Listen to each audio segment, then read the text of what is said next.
To Better Utah broadcast. My name is Katie Matheson. I'm the communications director here at Alliance for a Better Utah. And today we have a very special guest, Phillip Singer, who is a professor of health policy at the University of Utah. Welcome. Thank you so much. Thank you so much for having me here today. Thank you for remembering to speak into the mic. Yeah. This is not the first time that I'm going to screw this up. That's fine. All right. So before we get into it, of course, we're talking about Medicaid expansion, by the way.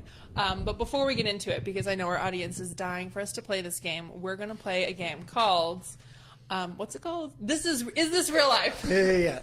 Which is actually the question I ask myself every day when I read the news. Right. Is this real life? That's why it's such a perfect name. Yeah. That's why we came up with it. But of course, it is in reference to that video from YouTube, David After the Dentist. Did you ever see that one? Where this, is that the 8-year-old the kid? 8-year-old boy who's very loopy? Yeah. After okay. yeah. And so he says, "Is this real life?" And so I think that we're all feeling that right now because every day could be a millennium, Yeah. So we're going to play this game, and the game goes: I read a news headline, and you have to determine whether or not it's real or fake. Some of them are made up, some of them are real.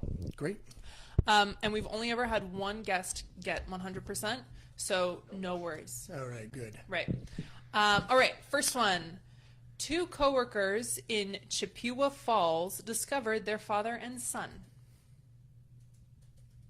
That's a true story. I don't know if it's the actual place it was, but I remember seeing that headline. Dang it. You guys who read the news always ruin this game Is for it me. true? It's Yeah. true. Yeah.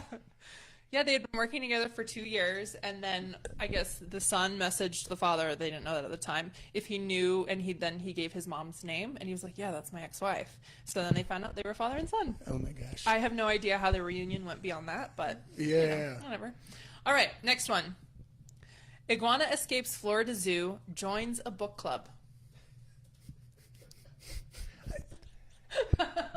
I mean, I've been to Florida, so it feels like it could be true only in Florida. I'm going to say not true, though. Oh, dang, it's not true. Good job. We tried to Did throw they do, you. like, Pilates or something instead of a book club? I have no idea. Okay. All I know is that this one is not true, but it's Florida. So, okay, yeah. when we're trying to, throw in, people for a loop, we put in Florida. Yeah. Okay. Next one. Missing girl found at home after 3-day-long game of hide and seek. Huh. Yeah, Kyle no, just said it sounds like his childhood. I'm gonna say this is true, if only because that's like a dream of mine.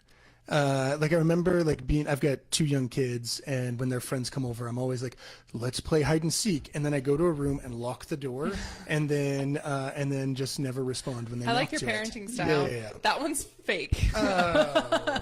But now we know about what goes on at your house with your kids. Hopefully they didn't see that, so they know what I'm actually doing. Right. Yeah.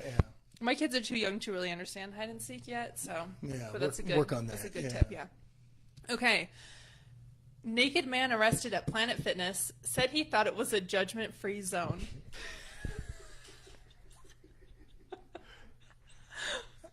I'm going to go with true and feel better about myself. Oh, it is true. Oh, good. It happened in New Hampshire, so New Hampshire. Yeah. New Hampshire's the Florida of New England, so. He was found doing yoga. Okay. Yeah. Downward dog. Okay, next one. Friends hung poster of themselves at McDonald's and no one noticed for weeks. That is true. I think I saw that yesterday. Again! Yeah. It did No, well, happen. I don't actually read any of these articles, but see it the was like, I just see the headlines and I'm Right. like, well, that's absurd. Yeah. Well, this one's real. Yeah. The guy who did it, he was in Houston, and he said he went to a McDonald's, and he said there are a bunch of people smiling while consuming McDonald's products, and the quote is, "The pictures contained literally no Asians." And so he decided that he needed to rectify the situation. So they went through this whole process of getting McDonald's outfits and then taking a nice picture of themselves and eating McDonald's food, and then they hung it up, and it was there for weeks. And he said, all races deserve recognition, and I guess I did my part. So, well done. Did they take it down? Do we know? I have no idea what happened. Yeah, They did take it down. Yeah. That's too bad. They should have left it up. Okay, 2 more. Gorilla takes a midnight stroll for ice cream at a local zoo. Did he join a book club or? That's I'm the real gonna deciding factor. I'm gonna say true. That is false. Although I'm sure it could be true at some Yeah, point. yeah. How do we know? Right, we don't know. Are there video cameras? This is Now we need to go and audit all zoo Yeah, video yeah. cameras. Okay, someone in the audience do that for us. All right. Kyle's on it. The last one. Police say 65-year-old man smashed window, took Spider-Man to bar. I haven't heard from my parents in a while, so maybe true. I'm gonna say true with this one. It is true. Oh my gosh. A witness reported seeing a man in reflective striped pants carrying a Spider-Man down the street. At the Brews and Q's bar, police arrested a 65-year-old man with the Spider-Man figure. So. Wow. How many? Wait. So was that 8 questions? I think so. One, I mean, 6 two, out of three, 8. 4, 5, 6, 7 questions. 7. 5 out of 7. That's not terrible. That's This not is my bad. first time. Yeah, that's you actually did better than most. Okay, Yeah. good. Good job. I would do terribly at this game. So, all right. Because I tend to think that all the cute animal stories are real because I want them to be real. We didn't Yeah. have a lot of cute ones this time, but You need to spend more time on Reddit, I think. we were just talking about Reddit. I don't spend any more time on Reddit. Yeah. It's a time suck. Yeah. Okay. All right. So let's get down to business. Okay. So we are here to talk about Medicaid expansion. As we all know, Medicaid expansion is on the ballot, Prop 3, and it's full Medicaid expansion. So I want to get into that, but before we get into that, I want to talk about you. Sure. Your education, your background. At some point, I want to talk about a little bit about your dissertation because I find it very interesting. Of course. But I want to start with why study Medicaid and health policies in general? Why is that something you decided to do? Sure. So I think that segues nicely with a little bit about my background and kind of my own kind of personal experiences. And so I grew up in a small town in southwest corner of the state of Oregon, a really kind of economically depressed, educationally depressed part of the country. And I was really lucky. I was able to kind of leave that area and to be able to kind of finish my undergraduate degree. Was at Brigham Young University down in Provo, and not a lot of people were able to kind of leave that environment where I grew up. And so growing up, kind of access to healthcare. And health policies was something, even if it wasn't explicitly talked about, it was kind of implicit. The number of friends that I had whose parents were unemployed or didn't have access to health care, the number of friends that I had in high school who themselves didn't have access to medical or dental or mental health care, it was really just incredibly sad.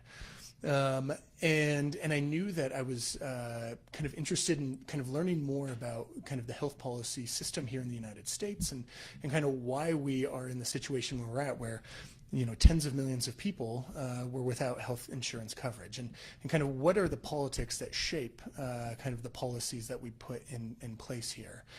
And so I think the kind of the short answer to why healthcare and health policy is because it's important. We're talking about Medicaid expansion. We're talking about Prop 3 and the opportunities that voters here in Utah have to make a change to implement this program in the state. But what it boils down to is these are real people. Tens of thousands of people here in Utah that did not have or would not have had access to health care or health insurance who would. And that the benefits and kind of the potential benefits for individuals and for the state are huge. And so it matters. And that's kind of why I'm interested in studying this. And so after I finished actually down in Provo, I did healthcare consulting for a number of years. I worked with healthcare systems to work on process improvement and quality improvement. And for the last 7 years, I've been at the University of Michigan, where I've received a master's in health administration and a PhD in health policy. And then a couple of months ago, I've moved here to Utah to University of Utah. Woohoo! Welcome. Yeah, thank you. How are you finding it so far? I love it. Yeah, Utah's a really interesting place, and I'm sure people who actually live here might kind of scoff at that. But from a health policy perspective, Utah has done a lot of really interesting things, related to kind of Avenue H, and kind of which is a program that that the state implemented related to kind of insurance exchanges, to kind of even. We're talking about Medicaid expansion in 2018. This has been something that's been talked about for 4 years in the state, and Utah's a place where you wouldn't expect to have these sorts of conversations about Medicaid expansion. Just because of how red it is? Yeah, just, I mean, this is a fairly conservative state, you know, veto-proof kind of majorities for the Republican Party, both in the House and the Senate. And, you know, to have Governor Herbert in 2014 kind of be supportive of Medicaid expansion, to have it pass the Senate a handful of times, and you know, to still kind of be having this conversation, I think speaks to kind of the interest in this policy, but also kind of the less partisanly tied kind of, we're going to reject Medicaid expansion because it's related to Barack Obama, kind of, I find that to be an interesting kind of experience here in Utah.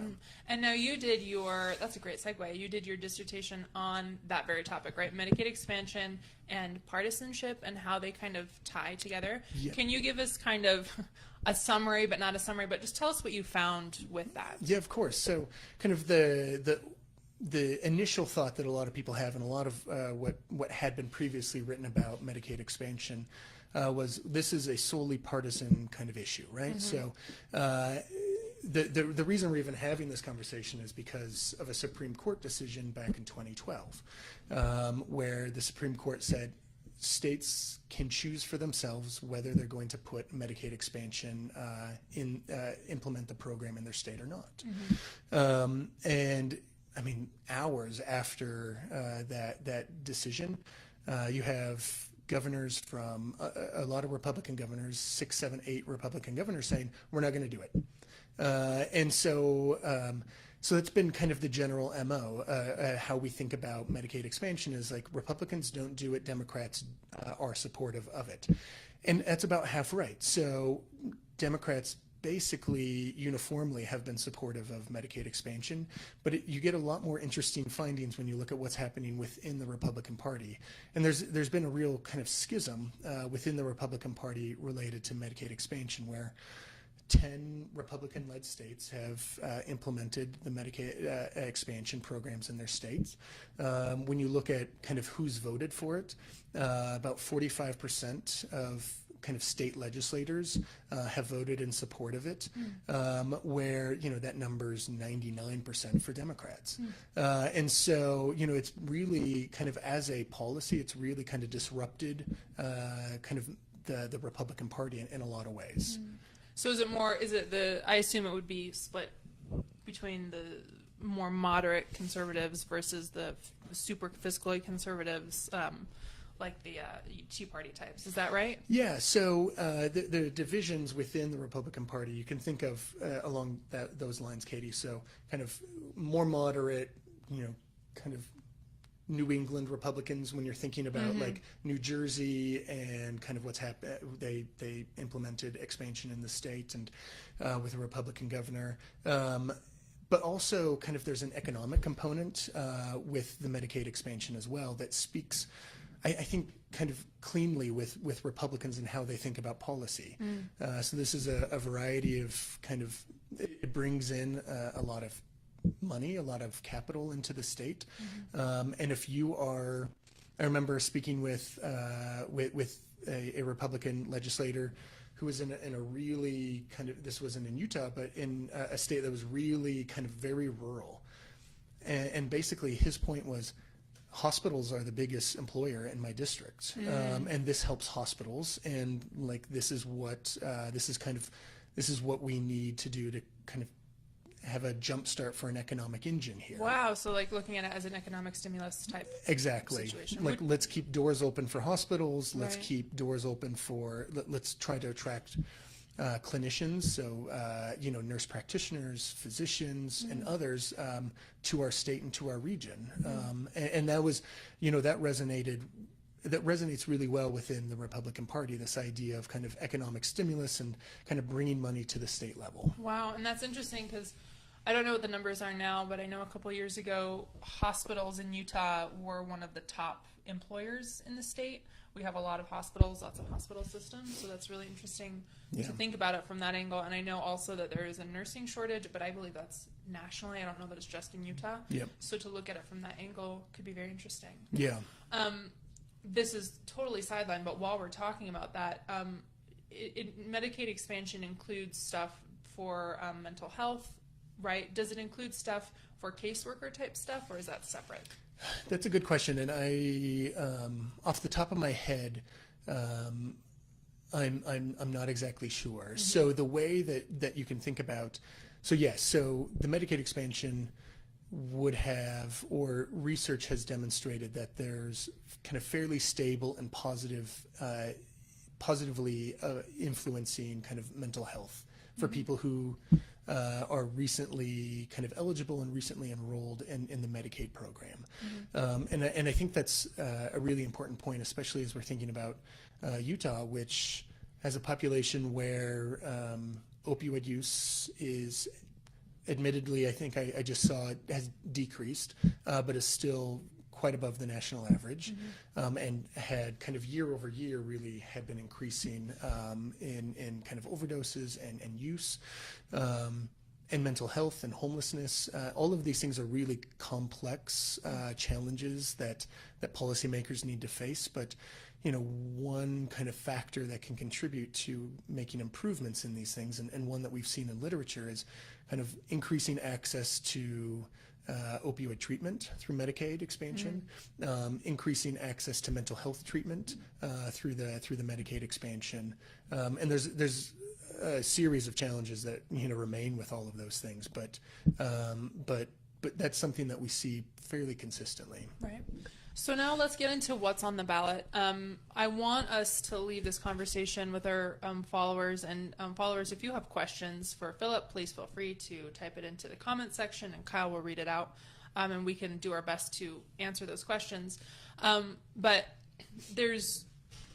if you're not involved in the day-to-day reading of the newspaper and dissecting what it is, and like you said, healthcare is full of jargon and different words, and it's easy for people in Utah to think, yes, I support Medicaid expansion, but we did that in 2014.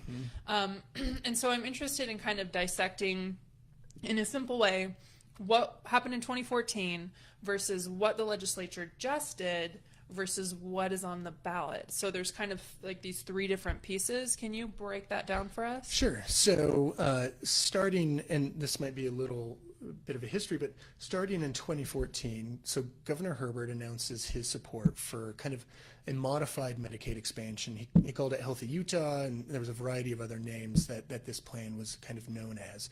And the basic idea is you can think of a family of four. Any family of four that makes less than about $34,000 a year here in the state of Utah would be eligible for Medicaid under kind of most of these plans that had been voted down since 2014. And so that's what we call kind of like the full expansion. So the way that health reform is written, so anybody from about $34,000 and less, irregardless of kind of if they were pregnant, if they were elderly or disabled, which is what Medicaid used to be. You used to be below a certain income and something else. One of those qualifiers. And so you kind of get rid of all of those qualifiers, and it's just focused on what is your income, yes or no, are you eligible for Medicaid? So after kind of years of failing to get this passed, the Utah legislature voted to do did basically like a very minimal expansion, focused on populations that were recently incarcerated, that were homeless, or kind of other caveats, and were also incredibly very, very, very, very poor. And I mean, like less than $2,000 a year poor, like just incredibly destitute individuals, and kind of it was left that was what they left it at. And so what's been interesting is, so this last year, the legislature decided to, with Donald Trump in the White House and with kind of new potential possibilities with the politics of healthcare, they decided to focus in on what we would call like a partial expansion. And the idea with a partial expansion is you can take a family, again, of four, and somewhere around $25,000 a year, who make about $25,000 a year and less, and they would be eligible for Medicaid, according to what the legislature just did this past year. And then everybody kind of above that would no longer be eligible for Medicaid. And so it's not like this, what we call a full expansion. And so there's a couple of differences that are really kind of key here when we're thinking about kind of the trade-offs and the kind of the pros and cons of this partial expansion and this full expansion. So one is just fewer people are going to be covered in the Medicaid program with a partial expansion. This isn't, I mean, that's not surprising, but you know, the numbers, it's maybe, our estimates are about 70,000 individuals would be eligible in the state of Utah for this partial expansion, so below $25,000 of income for a family of four. And if we did this full expansion, which is what the ballot initiative calls for, that number's just about doubled. And so kind of fewer people would be covered in Medicaid in this partial expansion. At the same time, a partial expansion would cost the state less money. And the idea behind that is basically everybody, you know, that those group of people who would be eligible for Medicaid, who make $34,000 a year with a family of four, but the state puts in a partial expansion. There's, you know, that group of people that would have been eligible, and they would go and they would have an opportunity to purchase private insurance on kind of an insurance exchange. They can go online and they can put in their information and purchase kind of private insurance. The federal government would cover all of the costs for that group of people, and the state of Utah would be, for everybody below $25,000 a year, for a family of four, the state of Utah would have to cover about 10%. So from the state's perspective, like, this is an opportunity, a partial expansion is an opportunity to kind of push off some of the costs to the federal government. The obvious kind of effect of this is the federal government then has to pay more to cover those individuals. And so it ends up costing kind of in total more money to do a partial expansion. So like the financial benefits might in the short term be better for the state of Utah, but overall the total costs for the state of Utah, for the federal government, would be increased with this partial expansion. And now with the partial expansion, there's a lot of confusion.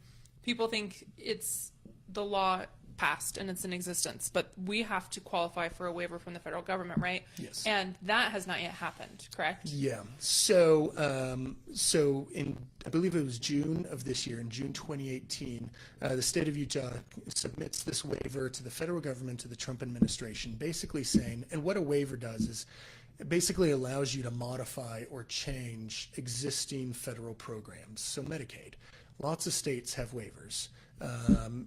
Actually every state has a waiver related to Medicaid or kind of long-term care or things of that nature. This partial expansion, so both Arkansas and Massachusetts have sought out to do a partial expansion.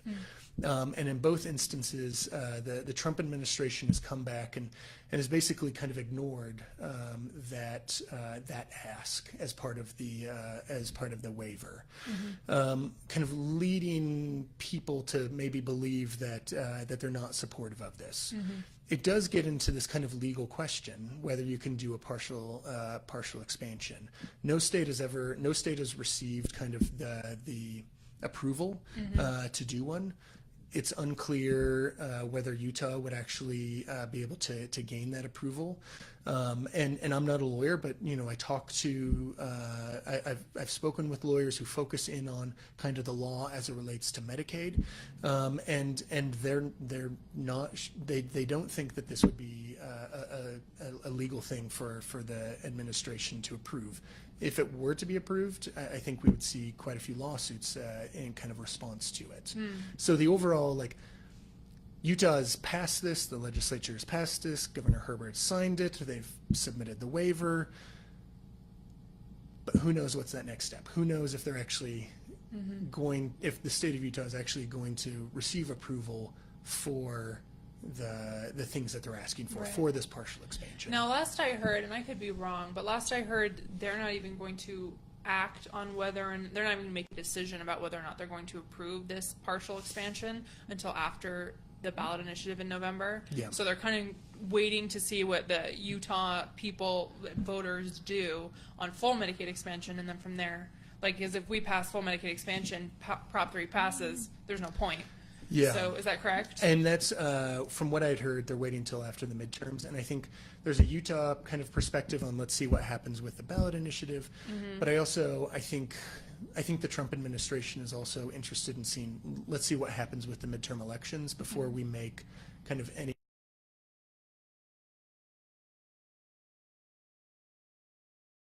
And if Utah were to receive approval for this, I think a lot of states would be very quick to submit their own applications and ask for the same thing. Right. For the reason that I just talked about, it saves the state budget in the short term, and they're less concerned maybe about the federal budgetary effects. It's going to cost the country more to do these kind of partial expansions. But even on full Medicaid expansion, the numbers I'm remembering is 10% is Utah's cost and 90% is the federal government. Is that correct? Yep. Okay. Starting by 2020. So it used to, if Utah had, if they had implemented the program in 2014, then the federal government would have paid 100% of those costs for the first 3 years of it. And even now with it's going to slowly drop down to about a 90 to 10%. Every economic analysis that I've read is like the return on investment for this it's a win for the state. For economics, it brings federal money in, it supports local businesses, it supports hospitals, and increases access to health care for 150,000 people.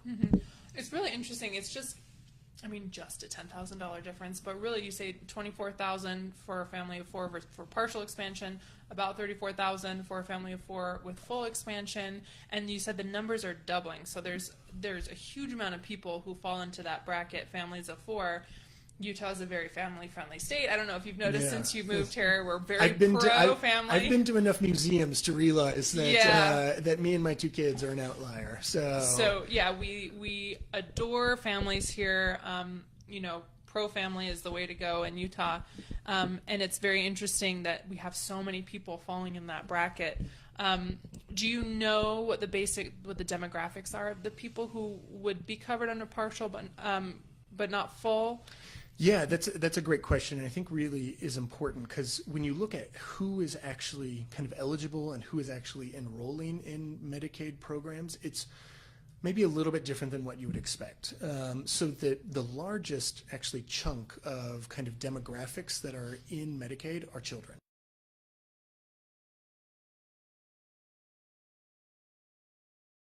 Kind of seniors, but somewhere around 50% of all Medicaid enrollment is coming from kind of these less than 18, and then even when you break it down further, these are generally younger families that are kind of enrolling or are eligible to enroll in these programs, and Medicaid is kind of a stopgap kind of health program. Individuals who might be in college, who might be between jobs, provides a safety net for them in kind of an interim period of time as they look for a new job, as they finish, their undergraduate education or whatever it is. And those are the kind of people that are generally, and especially in a state like Utah where it's a young state, young families, large families, that those are kind of the types of people and the families and the individuals that would be eligible for the program. So from a personal perspective, I have a 7-year-old boy named Felix, and when he was born, so my wife and I, we were living in Boston. We were both double income. We had really good, we were very lucky to have very good kind of health insurance coverage. So my son, he was born 5 or 6 weeks early, premature.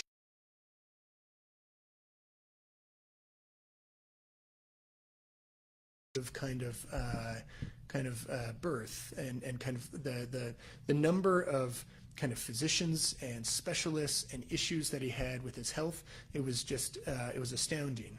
So 4 months after he was born, we decided to move to Ann Arbor, Michigan, where I was going to start graduate school, and we did not have insurance. And the first thing that I did when I came to Michigan was to get Felix on Medicaid.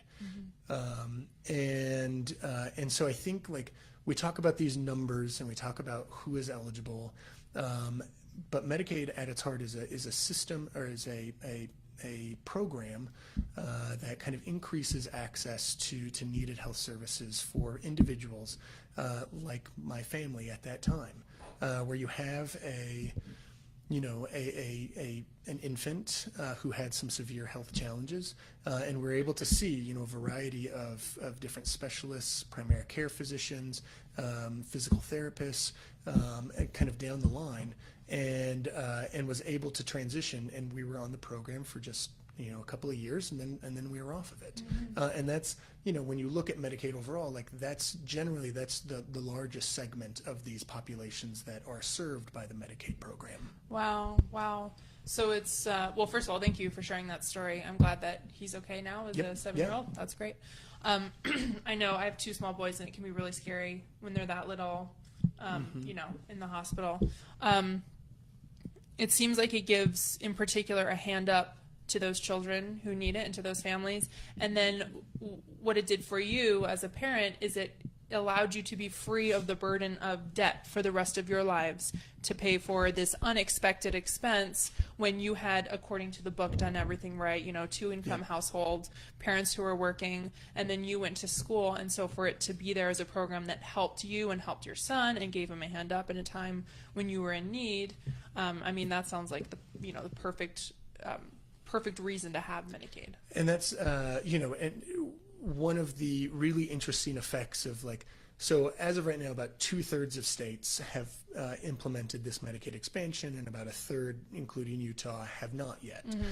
And it's been really interesting from a researcher perspective to be able to kind of, let's see what the effects are of Medicaid. And we see it kind of long-term effects for individuals, kids who are enrolled, more apt to be college graduates, to have higher incomes later in life, to be able to, as you talked about, like kind of it reduces the financial burden on parents and on families, and that's also, I think, kind of an important distinction as we're talking about or thinking about this partial expansion, which is what the legislature has passed and what we're waiting to see if it would be even approved, versus the ballot initiative, this full expansion. So as you said, we've got this segment of the population who make between $24,000 and $34,000 a year.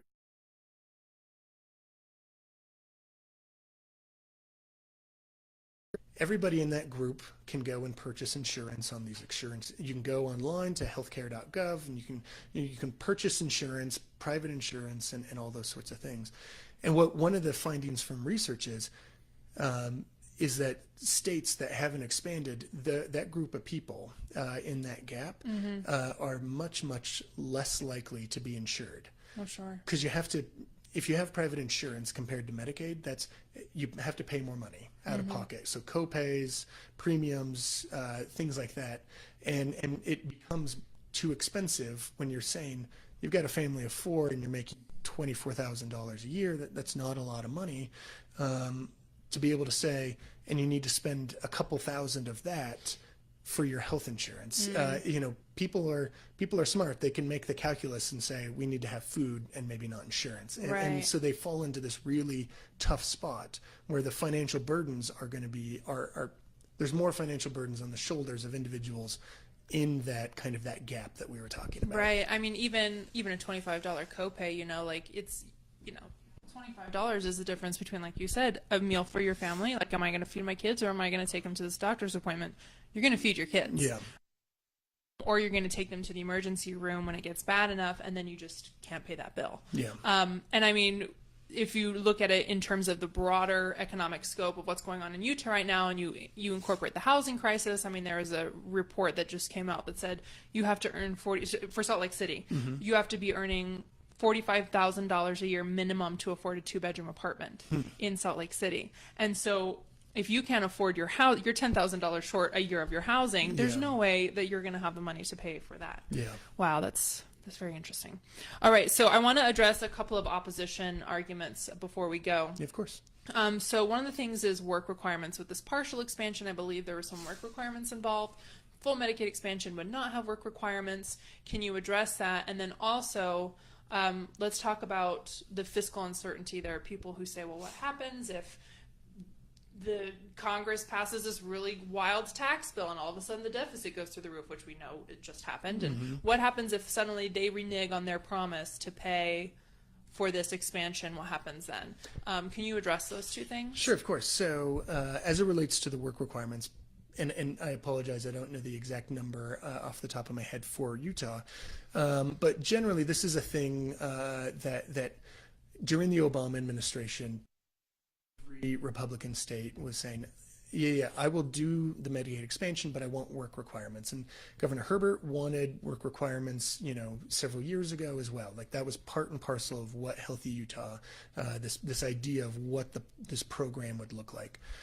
And so in this most recent kind of legislation from this year, the idea is we want people who are eligible and enrolled in Medicaid to spend 20 hours a week or whatever that number might be for the state of Utah, either working or looking for a job, or kind of participating in charitable, kind of working for a charity or a nonprofit or something along those lines.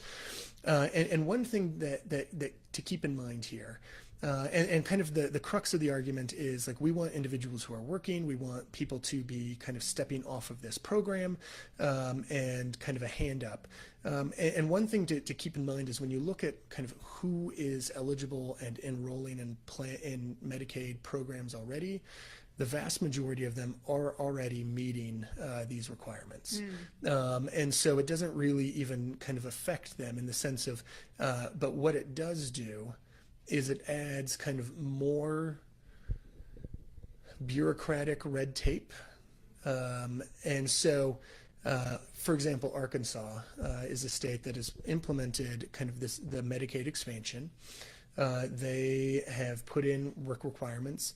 And the last report that I saw, they do these monthly reports, how many people have failed to meet those work requirements. And it's thousands of people who are in jeopardy of losing their health coverage, even though they might already be working. It's because they don't know, or they're confused by, or something. And so, you're seeing this as kind of as a wedge and kind of keeping people off of the program, when the ultimate effects of it is maybe tamped down by the fact that people are already working or already meeting these criteria. But it certainly is, work requirements is kind of this amongst conservative states has been kind of a policy that they've long been seeking after, and long been and now with the Trump administration we've seen kind of a spurt of activity around kind of implementing these programs. It's unclear to me, I think, kind of what the ultimate effect of them will be. And it's maybe more, it puts on a sheen of, like, we're changing the Medicaid program and making it worker friendly. And so it's more rhetoric and kind of thinking about how we frame the Medicaid program, and maybe less on like a demonstrable change to the program. Okay. So the second point that you brought up is the fiscal argument. And this is been a long-standing kind of Republican bugaboo here. This is something that we can't afford as a state, and this was not only in Utah, but it was evident in Utah. But just about every state that had any debate over the Medicaid expansion, it was concerns over the kind of the financial costs for the state budget and also for the federal budget. And so it's again, like I think one of the challenges here is when we're talking about kind of financial constraints and the effect that these financial constraints will have. And I think for Republicans, one of their fears is, let's look back a few months ago, last year, to the repeal and replace. It gets really hard to take away coverage once it's been extended. And so if, and I believe Utah has what you call like a circuit breaker, if the federal government like reneges on how much money it's going to give the state, then Utah, the way that it's written, I believe is Utah would then say, okay, we're done with this Medicaid expansion population and we're going to be through with this program. And even with talking with individuals here in the state capitol, they say, well, that's all good, that's good and all, but it's really difficult to take away kind of these programs once somebody has it. And so there's that's generally the primary concern for people who are still kind of oppositional to expansion or reticent towards expansion is, what are going to be the financial effects on this, broadly, and we'll see kind of what happens with the federal government. It becomes difficult because this is a hypothetical situation. The federal government has been paying kind of their share. The Trump administration hasn't yet touched kind of the Medicaid funding component and kind of trying to reduce that.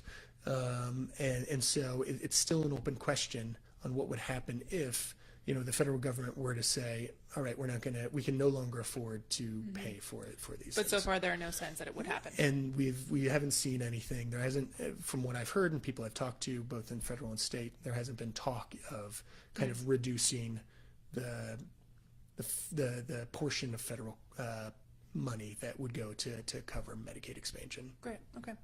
All right. Well, we're going to wrap up. Thank you so much for being with us. Thank you for Anything having else me. you'd like to add? No, I think it's just a good reminder for the community that we're talking with today, but also kind of broader here in Utah, that it feels like we've been talking about Medicaid expansion for 4 years, and it's probably because we have. But it's important to realize that nothing yet has actually happened. That even when we're talking about these partial expansions, there's not somebody down in Utah County who's an undergraduate at UVU and recently married with small kids. That person is not on Medicaid. That this expansion hasn't occurred yet, and so it'll be really interesting to see kind of what happens in November with the proposition, and we'll see kind of where we stand from there. Yeah. So for our audience, Phillip will be on a panel with 1 or 2, 3 other panelists in October. So that's October 2nd at 7 p.m.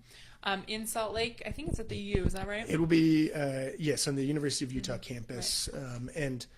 And just to put a plug in for this, so we have, it'll be myself and then a health economist here from the University of Utah, and then also Colleen Grogan from the University of Chicago. And so it'll be a really I think it'll be a lot of fun, and I think it'll be a really good opportunity for the community to engage with kind of research and kind of this policy process and kind of gaining some insight into this proposition. Yeah. So that's hosted by our C3 organization, the sister organization, ABU Education Fund.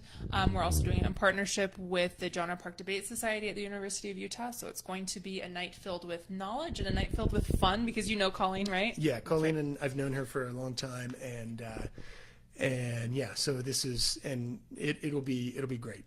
Cool. Cool. Well, keep your eyes peeled for those details. The event is on our both Facebook pages for ABO Education Fund and Alliance for a Better Utah, and you can get details there. Be sure to RSVP there. Let us know that you're going. Share it with your friends and family. Let them know you're going. And next week we will be speaking with another panelist from another panel about medical marijuana. So join us next Wednesday at 12:30.